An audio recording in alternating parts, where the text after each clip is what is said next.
प्रिय छात्रों, कक्षा 9वीं गणित विषय के अध्याय 2 बहुपद के अंतर्गत प्रश्नावली 2.3 के पहले प्रश्न के अनुसार x की घात 3 धन 3x या 2 धन 3x धन 1 को निम्नलिखित से भाग देने पर शेषफल ज्ञात कीजिए। तो पहले x धन 1 से भाग देना है, फिर x ऋण 1/2 और फिर x से तथा फिर x धन पाई तथा फिर 5 धन 2x। बहुपद x की घात 3 धन 3x या 2 धन 3x धन 1 को पहले x धन 1 से यदि भाग देते हैं तो यहाँ पर हमारे पास जो भाज्य है उसका पहला पद है x की घात 3 और भाजक का पहला पद है x से, इससे हम भाग देंगे। x से x कैंसिल होगा तो x की घात 2 बचेगा। इसको हम यहाँ ऊपर भागफल में लिखेंगे और इसका गुणा जो भाजक है हमारे पास उससे करेंगे। तो भाजक से गुणा करने पर यहाँ x की घात 3 धन x की घात 2 प्राप्त होगा। इसी तरीके से जब हम इसे घटाने की प्रक्रिया संपन्न करेंगे तो ऋण का चिन्ह लगाते हुए कैंसिल करेंगे x की घात 3 को और हमें प्राप्त होगा 3x की घात 2 में से x की घात 2 घटाने पर 2x की घात 2 धन 3x धन 1। अब हमें पहला पद यहाँ पे 2x की घात 2 दिख रहा है जो कि हमारा भाज्य। अब भाजक का पहला पद है x से, इससे हम भाग देंगे तो 2x की घात 1 आएगा। x से x कैंसिल करने पर 2x आया, 2x हम भागफल में लिखेंगे और भाजक से गुणा करके यहाँ लिखेंगे 2x की घात 2 धन 2x। अब इसे हम घटाने की प्रक्रिया संपन्न करेंगे तो कैंसिल हो जाएगा 2x स्क्वायर से 2x स्क्वायर और हमें प्राप्त होगा 3x ऋण 2x बराबर 1x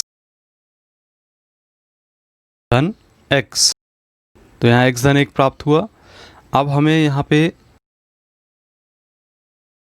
जो हमारा भाज्य है उसका पहला पद x है तथा भाजक का पहला पद x है, कैंसिल करने पर +1 प्राप्त हुआ है। भागफल में लिखेंगे और भाजक से गुणा करेंगे तो x धन 1 प्राप्त होगा।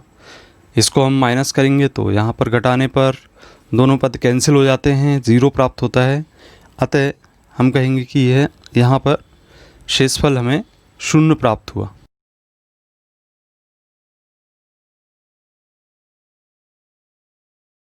अब यदि हम शेषफल प्रमेय का उपयोग करते हुए इसे सरल करें तो हमारे पास शून्यक x धन 1 बराबर 0 है। इसका शून्यक निकालने पर x का मान ऋण 1 प्राप्त होता है। और यदि बहुपद px बराबर x या 3 धन 3x स्क्वायर धन 3x धन 1 है तब x के स्थान पर ये हमारा बहुपद हुआ और यहाँ पर x के स्थान पर हम ऋण 1 रखेंगे।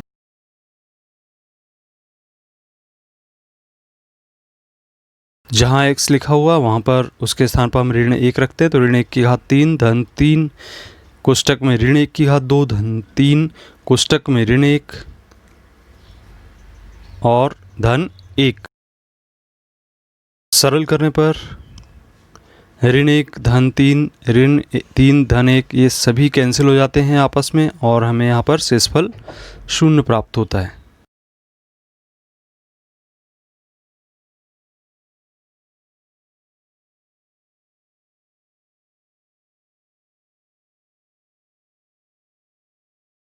इसी प्रकार से जब हम भाजक x ऋण 1/2 लेते हैं तो शेषफल प्रमेय विधि से x ऋण 1/2 बराबर 0 है तो x का मान 1/2 के बराबर। तो बहुपद में हम 1/2 px के स्थान पर रखेंगे तो x का मान 1/2 रखने पर 1/2 की घात 3 धन 3 1/2 की घात 2 धन 3 गुणित 1/2 धन 1।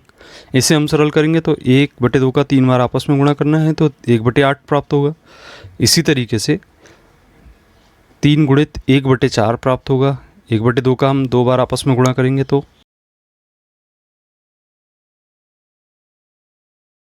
3 गुणित 1/2 प्राप्त होगा धन 1 लिखिए। इसे हम सरल करेंगे 1/8 धन 3/4 धन 3/2 धन 1 लिखेंगे।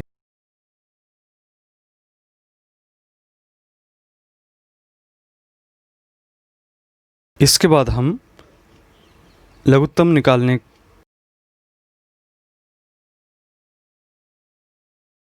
के लिए 8 4 2 1 लिखेंगे और सबसे पहले सबसे छोटी संख्या से भाग देंगे। 2 से देंगे तो 8 में 4 बार जाएगा, 4 में 2 बार और 2 में 1 बार।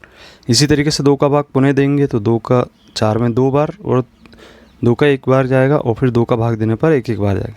इस तरीके से हमें यहाँ पर लघुत्तम समापवर्त 8 प्राप्त हो जाता है, इसे हम यहाँ लिख लेते हैं और 8 से 8 में भाग देंगे तो एक बार जाएगा, एक धन 4 का भाग यहाँ 2 बार चला गया, 2 तिया 6 हो गया, धन 2 का भाग 4 बार चला गया, 4 तिया 12 हो गया, और 1 का भाग 8 बार चला गया, 8 एकम 8 लिख दिए। इसको जोड़ेंगे तो हमें 27/8 प्राप्त होगा, यही हमारा शेषफल होगा।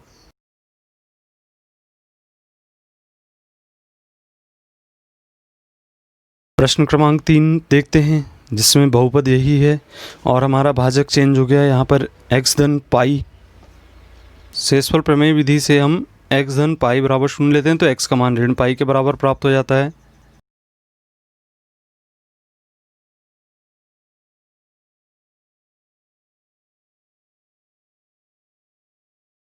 हम बहुपद में x का मान रखते हैं। यहाँ बहुपद में x के स्थान पर ऋण पाई रखने पर हमें प्राप्त होगा ऋण पाई की घात 3 धन 3 गुणित ऋण पाई की घात 2 धन 3 ऋण पाई धन 1। तो ऋण पाई की घात 3 धन 3 पाई की घात 2 धन के स्थान पे यहाँ ऋण हो जाएगा, गुणा होने पर 3 पाई धन 1 प्राप्त होगा। इस तरीके से यही हमारा अभिष्ट शेषफल होगा।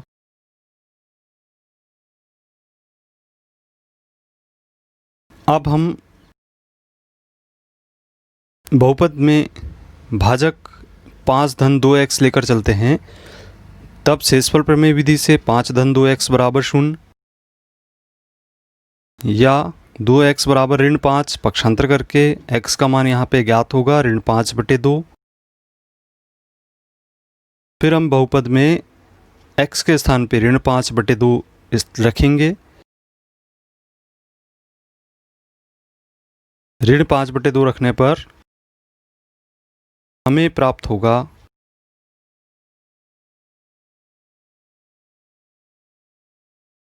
ऋण 5/2 की घात 3 धन 3 गुणित ऋण 5/2 की घात 2 धन 3 गुणित ऋण 5/2 धन 1।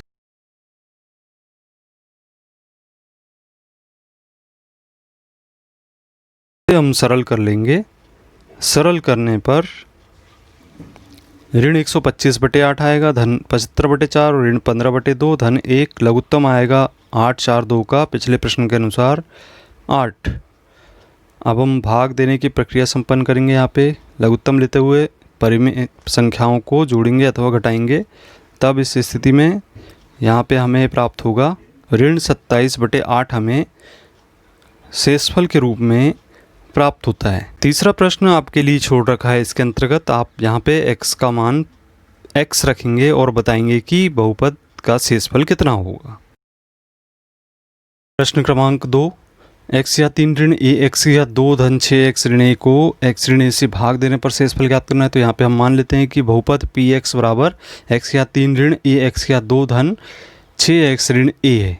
अब चूंकि यहाँ पे भाजक हमें ज्ञात है x ऋण a, तो x ऋण a बराबर यदि 0 रखते हैं तो x बराबर a हमें प्राप्त हो जाता है, ये एक शून्य के रूप में होगा।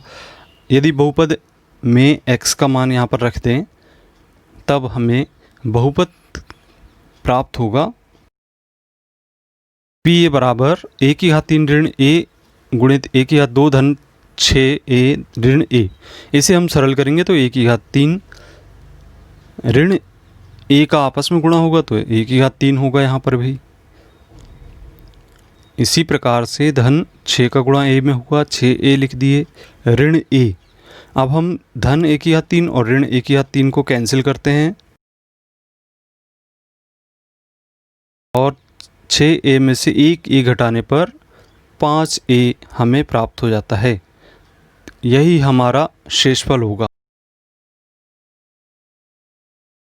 जांच करना है तीसरे प्रश्न में कि 7 धन 3x या 3 धन 7x का एक गुणनखंड है अथवा नहीं। हमने इसके पूर्व में भी एग्जाम्पल देखा था कि गुणनखंड होने की स्थिति में हमें शेषफल 0 प्राप्त होना चाहिए। तो हम इसके लिए मान लेते हैं px बराबर जो बहुपद है 3x या 3 धन 7x है और भाजक 7 धन 3x। तो शेषफल प्रमेय से भाजक को हम यदि 0 के बराबर रखते हैं तो 7 धन 3x बराबर 0।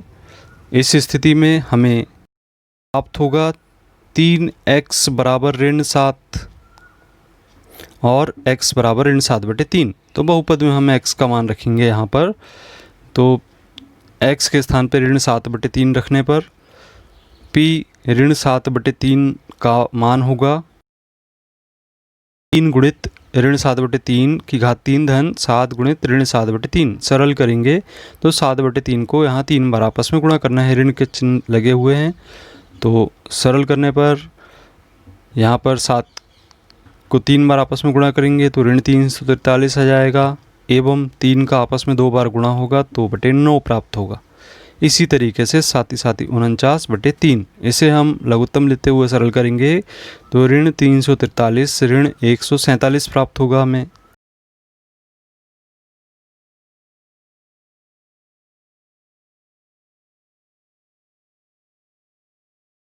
और घटाने पर दोनों संख्याएं जुड़ेंगी क्योंकि दोनों ऋणात्मक हैं, अतः हम लिखेंगे योग करके ऋण 490/9 बराबर नहीं है शून्य के।